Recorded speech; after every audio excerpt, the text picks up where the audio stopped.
Hello, my friend. It is so good to have this opportunity to be talking with Coach. I started to give her whole name, but this is Lee, coaching with Lee Forrester. Leonie Forrester. Got it. And I said it right. That's because I practiced before we got on here.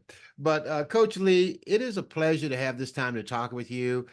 We have been working together, and I just wanted to spotlight you and the way you show up. You show up in a way like an eagle. I mean, you're straight at the top. And I have this thing, chickens explain, eagles execute. You are an executor. So how are you today? Before we get into that, let's talk about how are you doing and let's get started. Doing great, doing great. Well, let's just jump right on into this. How Yes. did you get involved? When did this idea hit you that you want to be a nursepreneur? Hmm. Well, I don't know that I knew it was a nursepreneur. I knew that I was ready to leave nursing. And for a while, for a long time, I knew I needed to leave, but I didn't know what it was going to be that I was going to go to next. I've been looking for a long time for something else. And I just couldn't figure out what it was. But I also knew I had to leave nursing. I was at the end of it and it was time for me to go. And then an opportunity came up to become a health coach. And the timing was perfect. Other events had gone on in my life. And so I took that opportunity. It felt right. And I was already leaning in that direction, kind of not really wanting to do sickness care anymore, but wanted to do more natural things for health, with diet, exercise, nutrition, supplements, wellness, holistic approach. I wasn't so on board with all the Western ways of medicating people. So when that came, that was great. It was a great job. And before long, I realized actually I could do this for myself. I want to be a health coach, have my own health coaching business. And that tallied with the time that I was planning to move out the US and actually go back to the UK, which I did a few years ago. And obviously I came back because I'm here now. Awesome, awesome, awesome. So let's go back and talk about your earlier years of life. Walk me through this journey. Who is Lee Forrester? Tell me who you are. A dreamer, always been a dreamer. Sometimes not when I should be daydreaming, but daydreaming and night dreaming, but always wanted to be a dreamer. I planned at the age of 15, I decided I wanted to move to the US and become a nurse. I didn't know how, when, or that's the decision I made. By 15, that's what I was working towards. That was just something, a reoccurring theme in my mind. I'd visited the US when I was aged 11, had an uncle on the East Coast, and I came to visit him one Christmas, and I had a taste of America, and that set things in motion. Prior to that, I grew up in a small town and with a small family, um, a child of immigrants, and life was good. I had two parents and a safe home, and went to school around the corner, walked to school, and ate well and lived well. But I always wanted more, needed more, and felt I was very quiet. I wasn't encouraged to speak up or speak out. So I just kind of grew up feeling muted.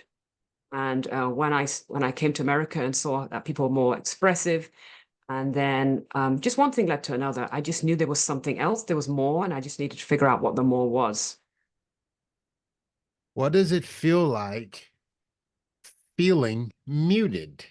Hmm. What did walk me through this mutedness, if Yeah, just no, there was no, and at the time it was normal and it was not uncommon amongst my peers.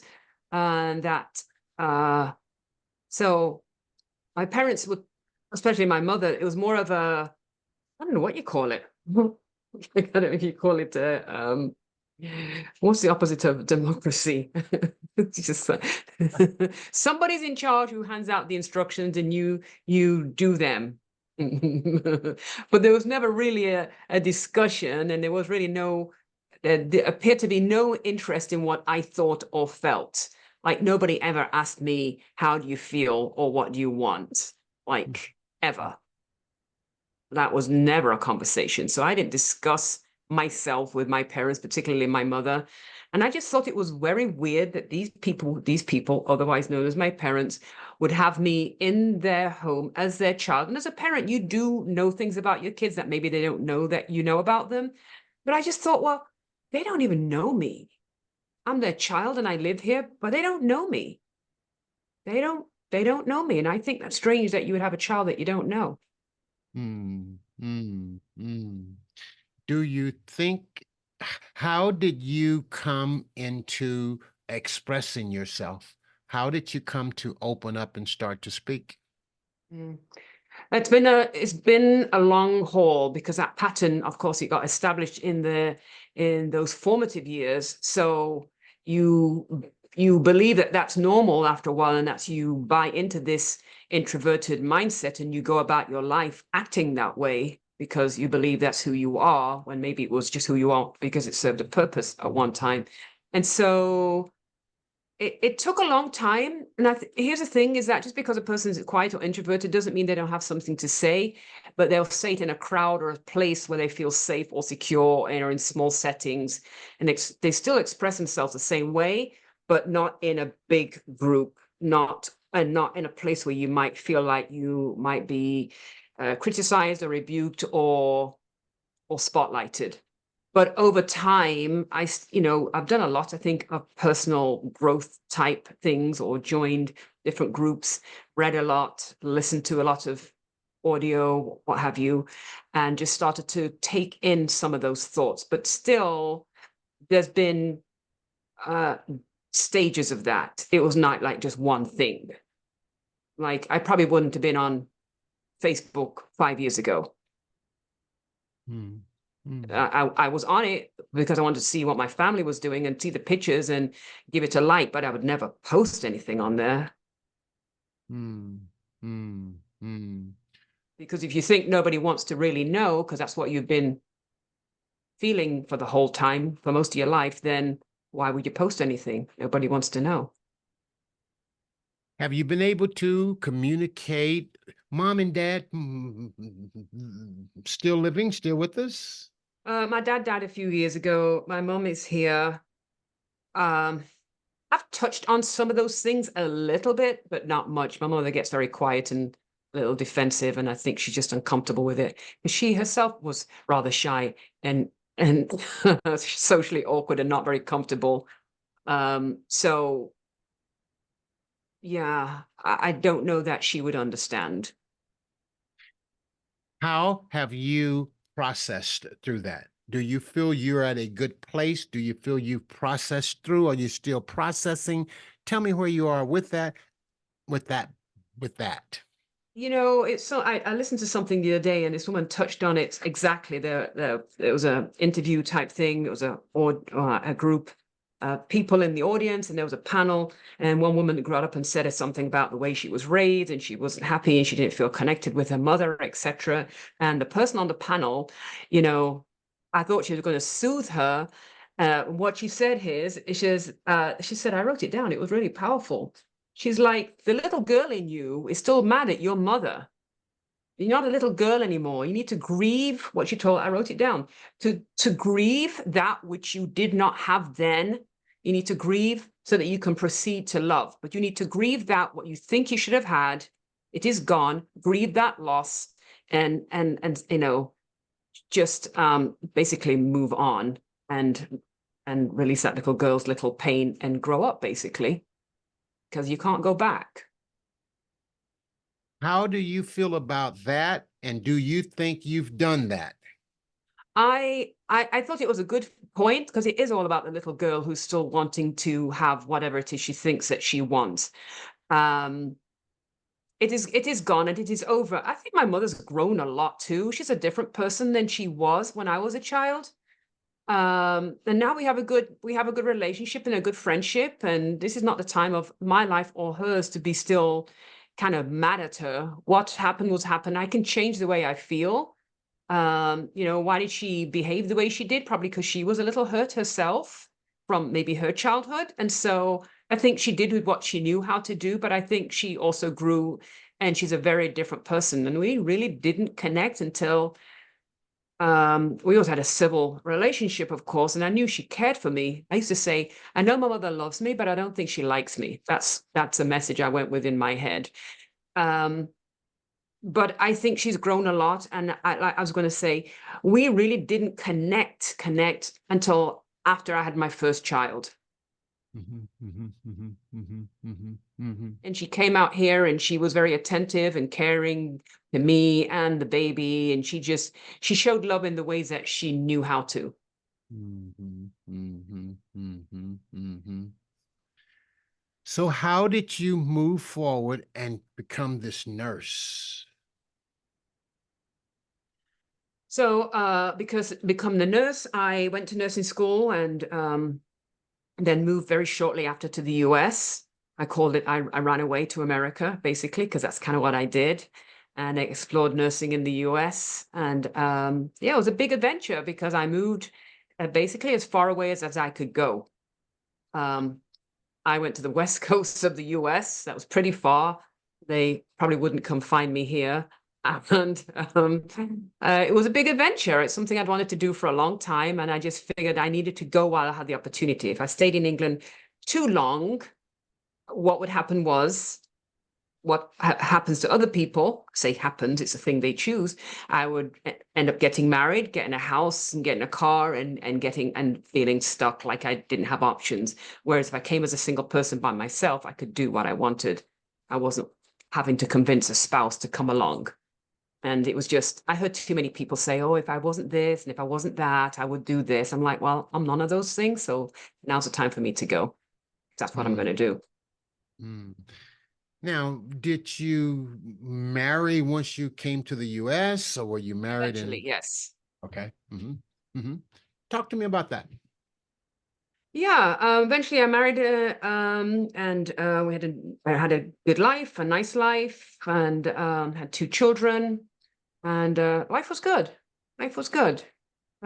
He was also in medicine, and so we had that in common. He was a physician. Met him at the hospital, of course, and when people meet at their place of work, and yeah, it was good while it was.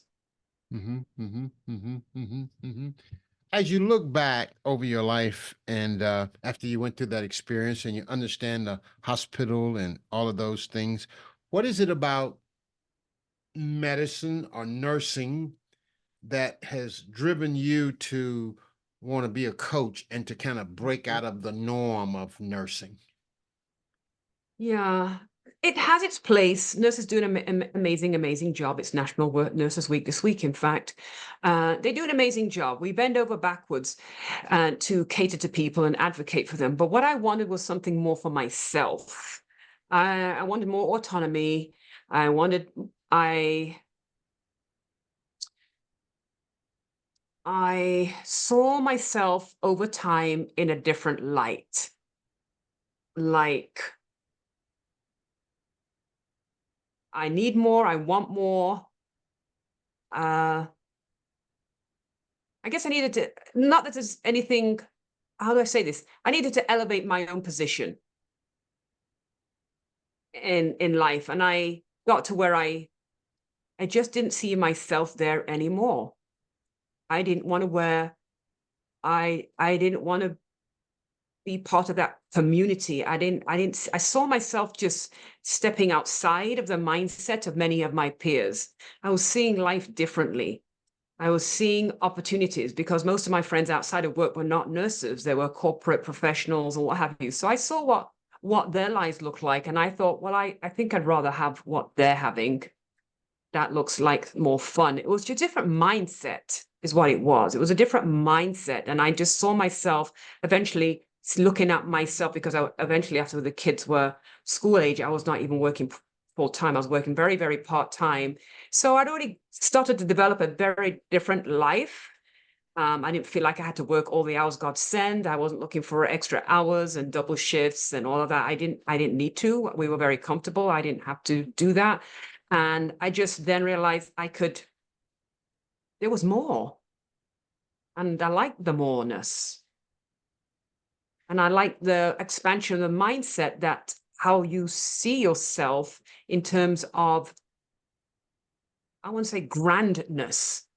I didn't see myself in this container anymore. I was like, well, hey, there's stuff outside of that and stuff outside of that. Let's explore that.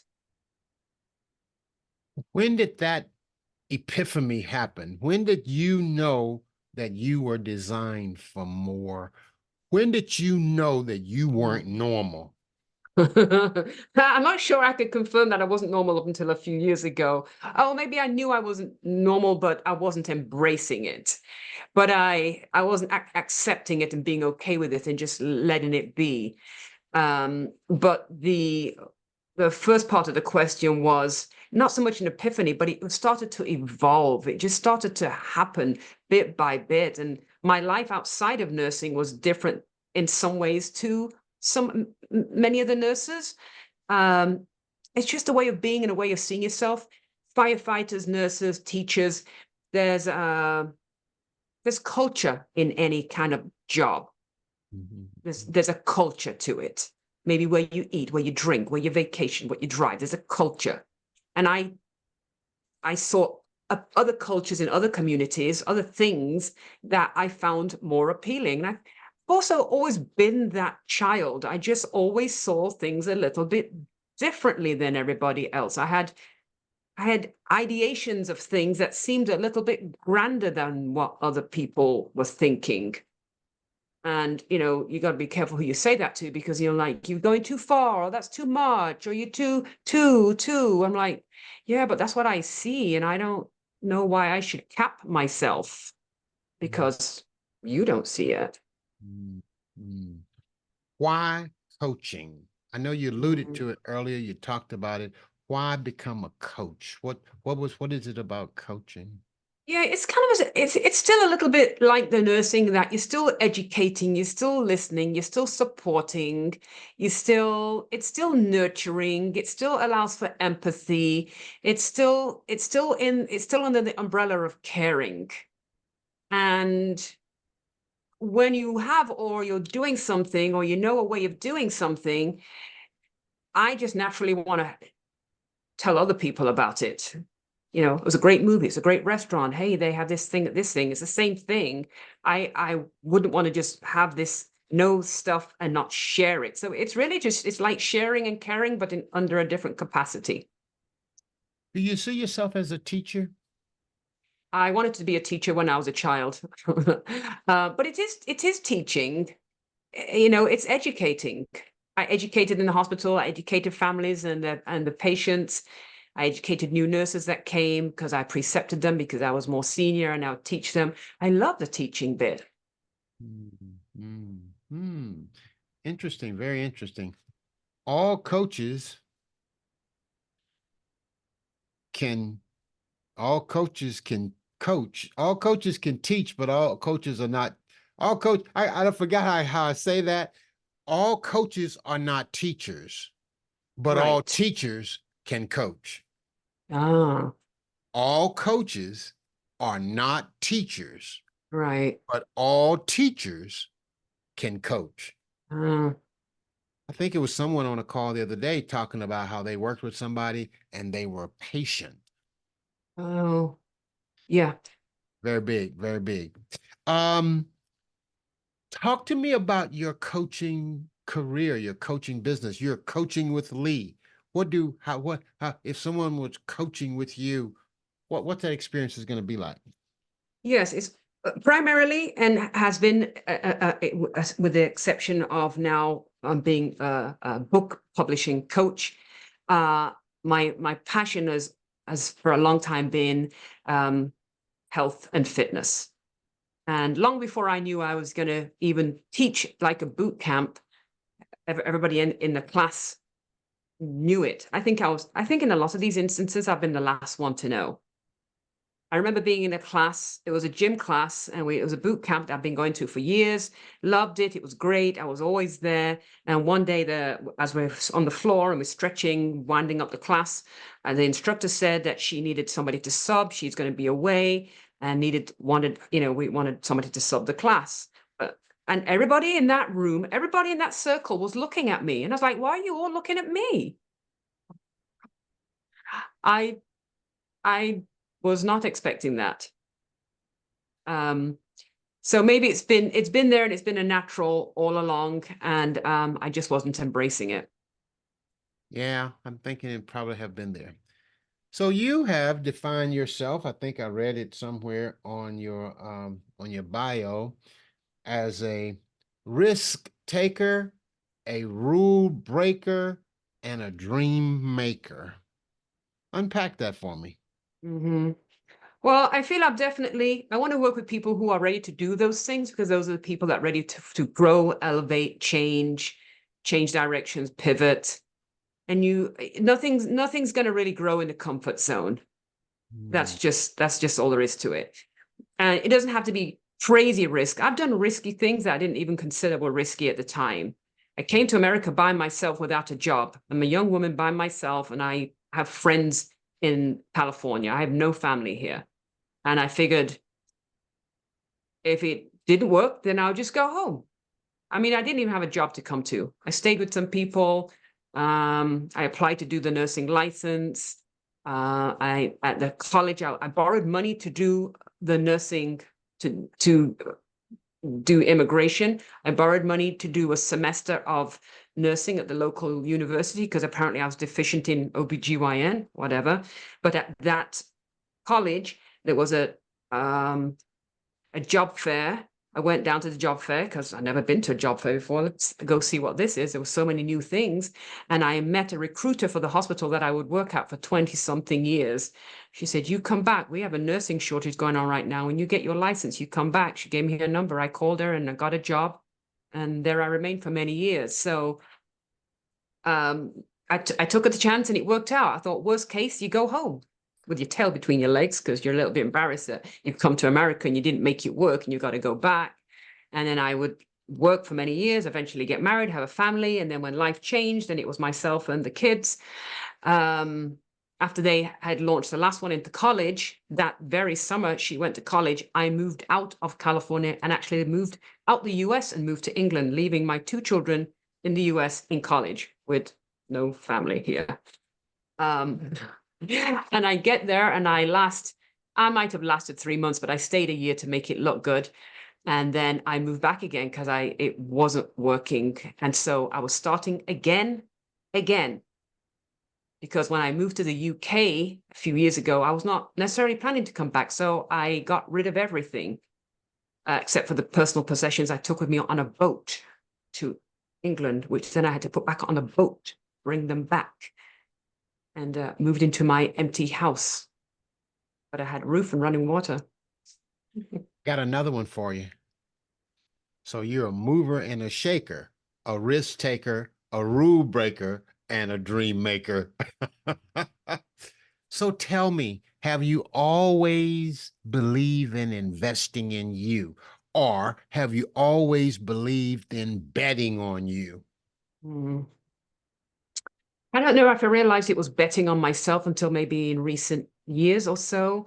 And I really didn't even think it was risk. Even when I was coming back to the US, I had friends who, you got to swallow your pride a little bit because I thought, well, what will people say? People were very supportive and said I was very brave. And it's like, well, good for you. You came, you tried it and it didn't work for you. So you're going to go back. People were very supportive. So I never really thought it was any of those things were particularly risky. It just seemed like what I needed to do. But in terms of investing in myself, I think I definitely see the value in that.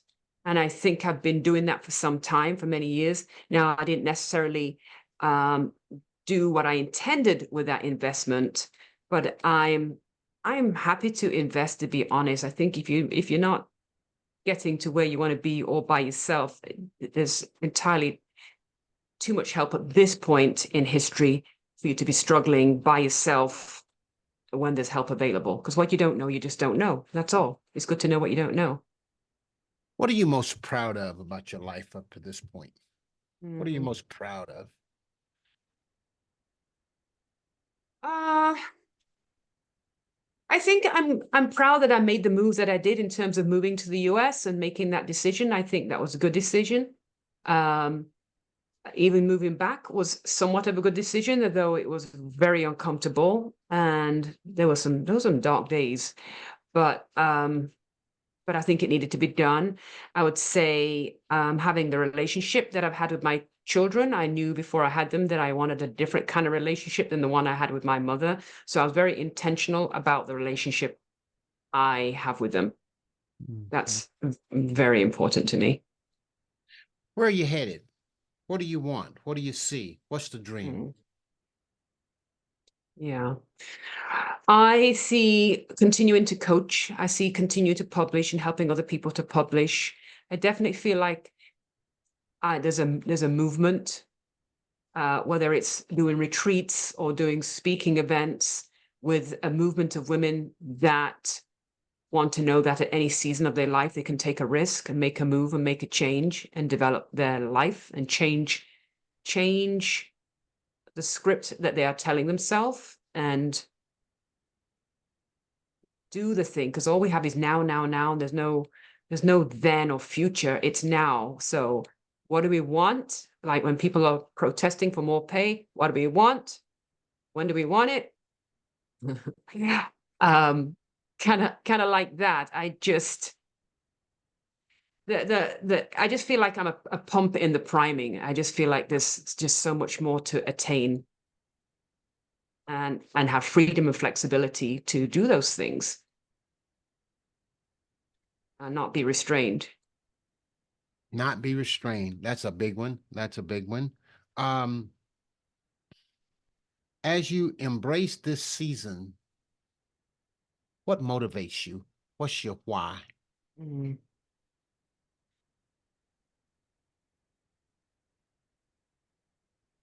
I think that's part of that rule breaking. I think inside there's a bit of a maybe a little bit of a rebellious spirit that makes me just want to be a little contrary, a little counterculture, and not to be obnoxious, but just to I never really wanted to just do what people thought I should do because that's what I should do. I don't like to be pigeonholed. I don't like to just do what everybody else is doing because that's what we do. Because it doesn't make any sense. Hmm, hmm, hmm, You're just copying, doing the normal thing, hmm. which is fine, but it's kind of it's a little bit boring, and why not shake it up and try something different and see what happens? Mm, mm. What do you do as a routine? Give me your morning routine. Is there a morning routine that you have? Yes. Uh it's that's it's time. It's the alarm's going. Is it that time already? But I like to get up and I like to do a bit of a quiet time. I do some reading. I used to do meditating, but now I'm reading out loud when I'm reading, which seems to be better because I can really get into that and focus rather than trying to sit and not let my mind run all over the place. So I kind of use that as a way to kind of steady, have a time of gratitude. I do a little bit of write out my gratitude and I write out some statements about uh, intended outcomes as if they're already happened. So write some affirmations out. And depending on the day of the week, if it's a regular work day, I still have a coaching job. After I've done that, I'll get up and get myself ready and get out there. If it's a day that I'm home, then I also have an agenda of things to do, but I feel like I'm always working towards my business in some way or another. Um, so I'm always thinking about what can I do today to move the needle. Give me your favorite quote. Mm, so many. Give me one or two. Mm,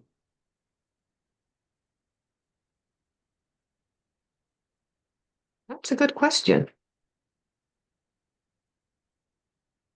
I feel like I've got a zillion of them running around, but I have sticky notes everywhere. So I'm going to read what I have on a sticky note on my laptop. What you desire desires you. That's Hmm. one. Mhm. Um, Another one. Give me more. Another one I have over there. I have them. They're looking at me. Bless everything you have. That's everything you have. Wow. Wow. Favorite scripture? For I know the plans that I have for you. Too. I don't know it properly. I think it's Jeremiah 29:11. But That would be it. Yeah. yeah. Yeah. Yeah. Favorite character of the Bible? Hmm. Of course, other than Jesus. Yeah. I rather like Joseph. He was a pretty cool guy, very laid back and Oh, why? Why? Why long Joseph? long suffering. Oh, oh, incredible. Awesome. Awesome. Awesome. The best business book you've ever read? Mm. It's called Prosperity. Just Prosperity by who? Uh, can I run and get it right there? I'm Sure, looking at it. sure. Go Hang get on. it. Go get it. Go get it. I should Yeah, know it, but that's okay. I love this book. It's by Charles Fillmore. It's a very old book. And talks about what's God's plan for us in, even though the title is I say even though, because that, there are people that don't think that, of faith, that think that God has that for us, but according to him and the scriptures and the way he points out what God has for us, apparently he does have that for us. Mm. Why is prosperity important to you? Oh, what is prosperity? It's and it's not the same for everybody. Different people need different things. But the point is, God wants us to be prosperous in health and wealth. Mm. He does not want us to be suffering and sick and poor. That's not his plan for us. Different people need different things, and if you choose whatever it is, you can choose that. But it's not just about the things; it's about how you think, how you what you expect for yourself, and how you see others. To forgive them of their debt, forgive yourself of your debt. To what are you holding? What are you holding in your heart? Holding resistance to? Mhm. If you could speak and fix one world problem, one issue, what would it be? Well, I believe there's enough food in the world for everybody to have food to eat. There's entirely too much food in the world for anybody to be hungry. There's not a food problem, it's a distribution problem. Mm, mm, mm. What angers you the most? Stupidity. Ah, you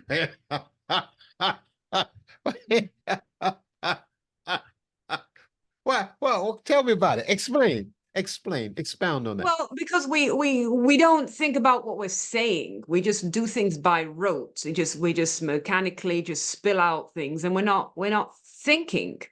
Of course, we all say dumb stuff at one time or another, but I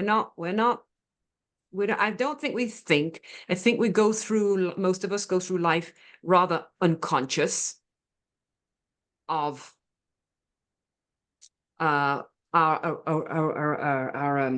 surroundings, people around us, people in our neighborhood, what's going on in the world. I think we're just listening to other people and spewing out the same things. I don't think we're thinking. I don't think we're conscious. I think most of us are just like in some kind of or automatic road, just like you drive your car and you're not thinking about the gas and the brake. You think about what you're having for dinner. You're doing it automatically. We connected in Clubhouse. There are many coaches out here. Why did you choose Dr. Fred Jones as your coach?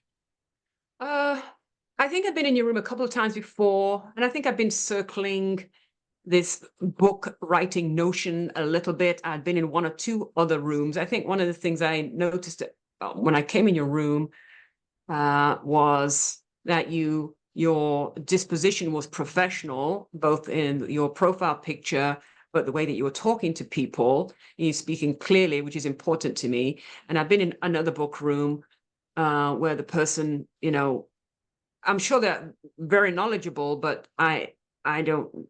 I didn't really resonate with the way that he necessarily was speaking to people. I just didn't need to go into a room to get whooped, basically. So it was you just very clear and methodical, and it just appealed, like you know what you were talking about.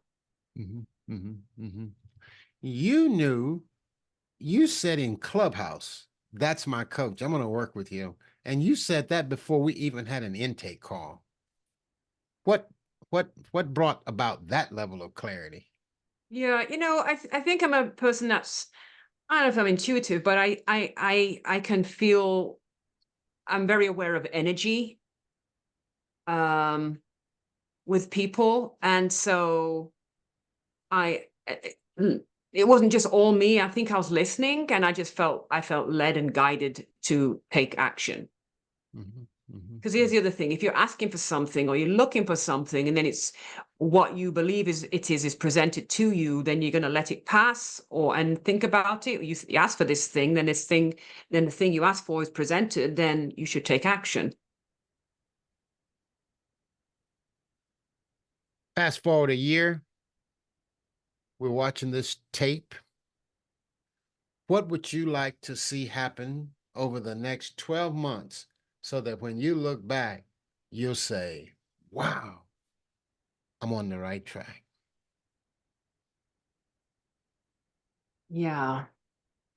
I would like to see ease and flow in my business with automation and have a team and be running a mastermind, maybe another book or two, but primarily help other people to write their book, continue in my fitness and health journey and helping folks in that arena, select people, because I don't think that's going to be my primary thing.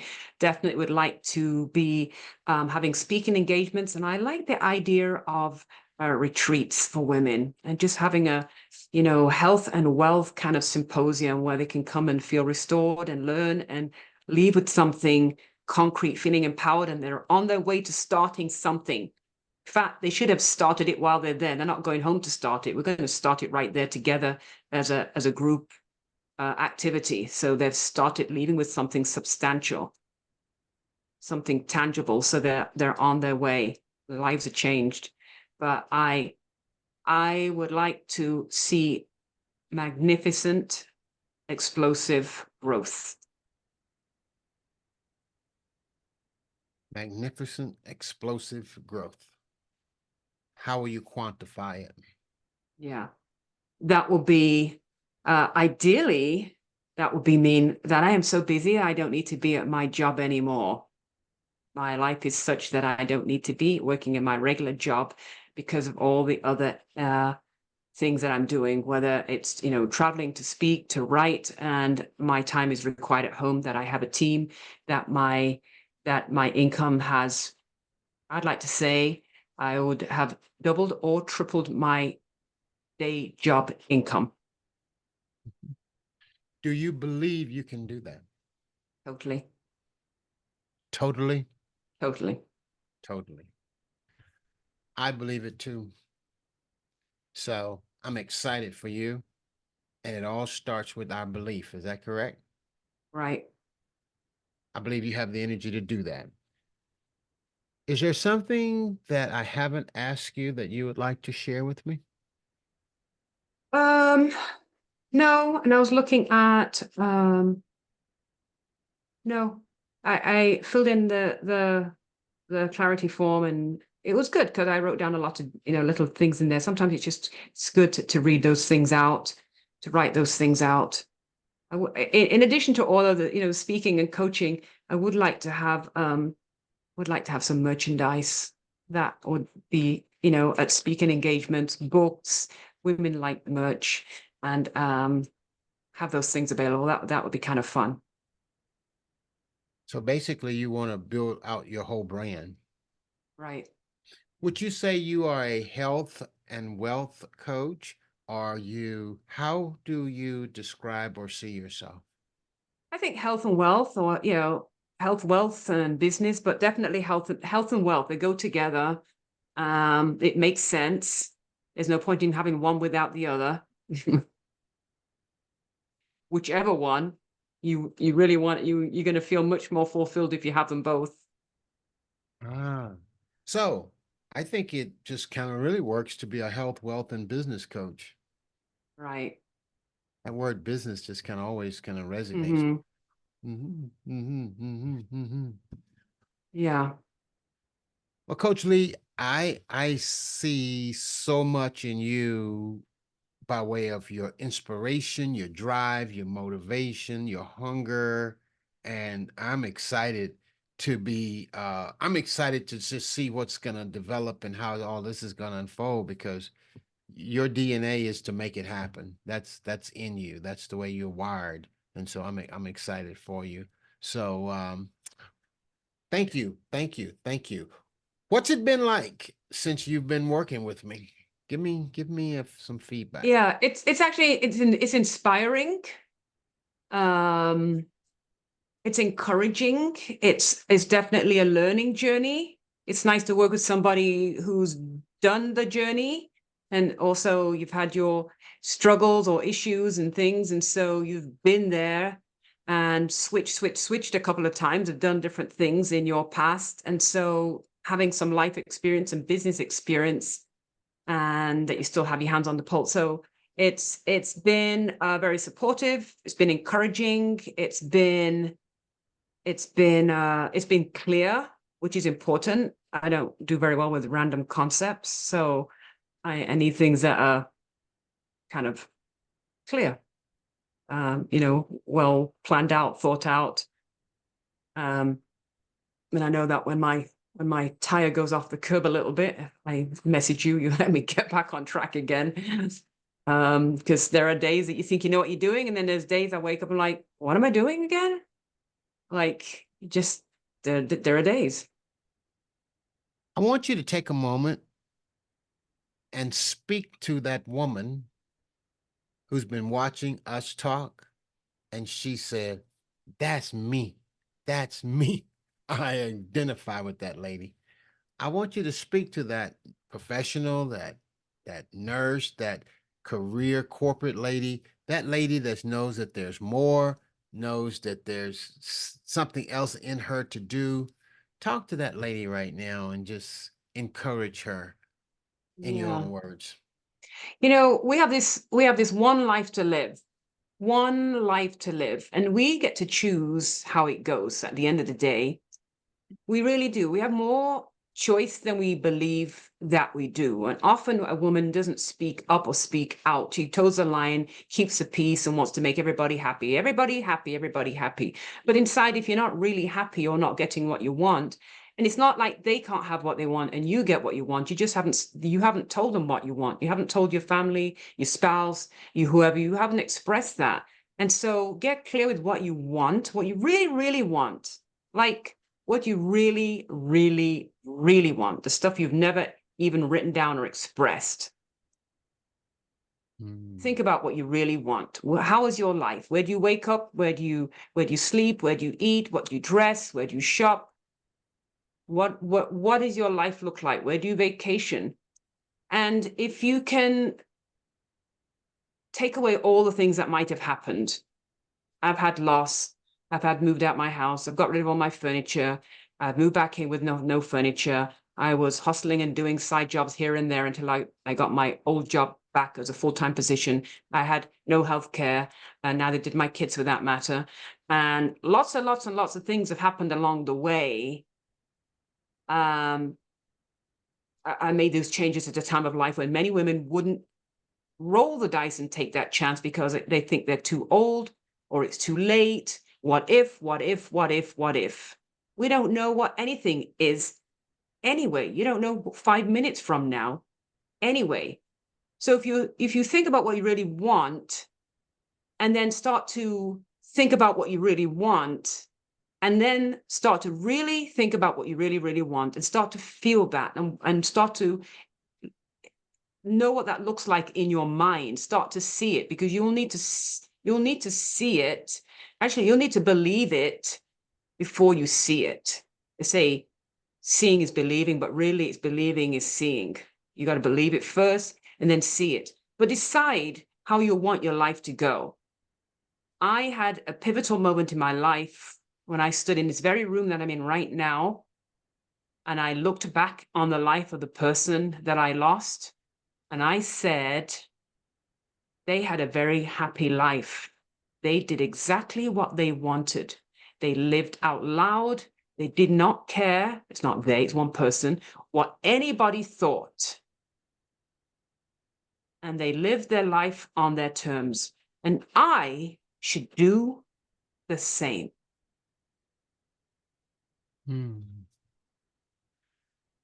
If someone wants to reach out to you and say, hey, I'm ready to create the life that I want to live, I want to be just like you, how do they find you? Where do they find you? How can they reach you? Right. They can on Lee's Nutrition and Coaching on Instagram. And then you can find me on Facebook by my name, because it's public, Lee Forrester with 2 R's. And you can also email me at info@becoachedbylee.com. Becoachedbylee.com. Info@becoachedbylee.com. Now, becoachedbylee.com is your website. Also, yes. All right. So you can go Correct. there. Becoached, becoachedbylee.com. Right. All right. Okay. Well, Coach Lee, this has been an awesome conversation. I'm excited. I feel like I've just learned a lot about you, a lot more, and just to feel your pulse. And I'm excited about the journey that's ahead, and really looking forward to this experience. And I'm just excited about what God is doing and what God's going to do. Last words belong to you. Go for it. Yes.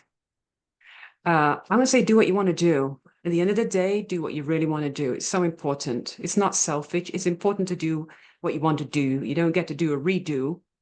Live your life the way you want to live it. Live out loud. Laugh Mm. loud and be raucous too. Rule breaker, risk taker, dream maker. I really, really do like that.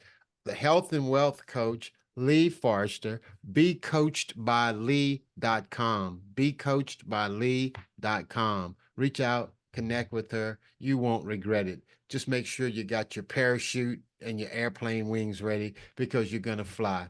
Thank you, Coach Lee. It's a blessing to speak with you. Thank you. Mhm.